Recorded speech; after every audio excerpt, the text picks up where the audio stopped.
Ura mbi lumin mat përgjatë superstradës Lezhë Milot ka pësuar dëmtime në këmbët e saj në anën veriore.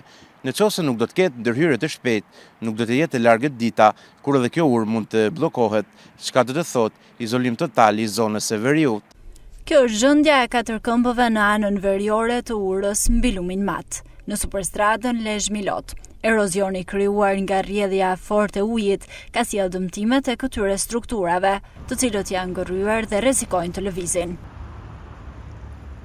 Kjo është ura e tretë që ka pësuar dëmtime, pas asaj të zogut dhe urës në aksin e vjetër Lezhë Milot, e cila vion të jetë bllokuar prej muajit korrik të vitit që lan pas.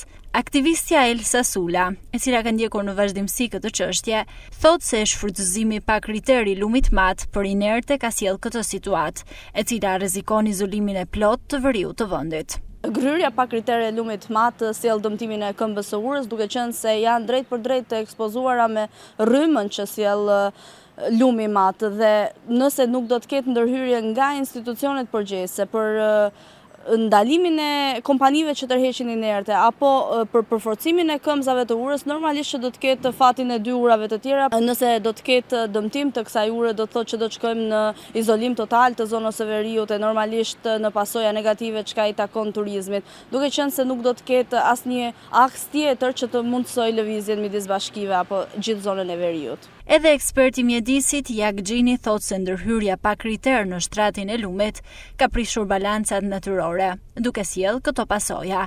Ai kërkon ndërhyrje të shpejtë për fenomenin e përkeqësimit të kësaj situate. Çdo ndërhyrje që bëhet në shtratin e lumit, pa respektuar ato që ne kemi avur si kritere ligjore, natyrisht ndikimi është i madh për arsye se prishen bilancet natyrore të funksionimit të një shtrati të lumit. Në qoftë se ne marrim më shumë dhe të përcaktuar në projekte konkrete, marrim më shumë tek paka e produktive se sa ajo që e rikuperon lumi së bashku me masat rehabilituese që marrin ato që e shfrytëzojnë, atëherë do të kishim një situatë tjetër. Këspari duhet merren ato masa që e kanë përkeqësuar situatën, ndalimi tonë ndërhyrjeve që e përkeqësojnë situatën.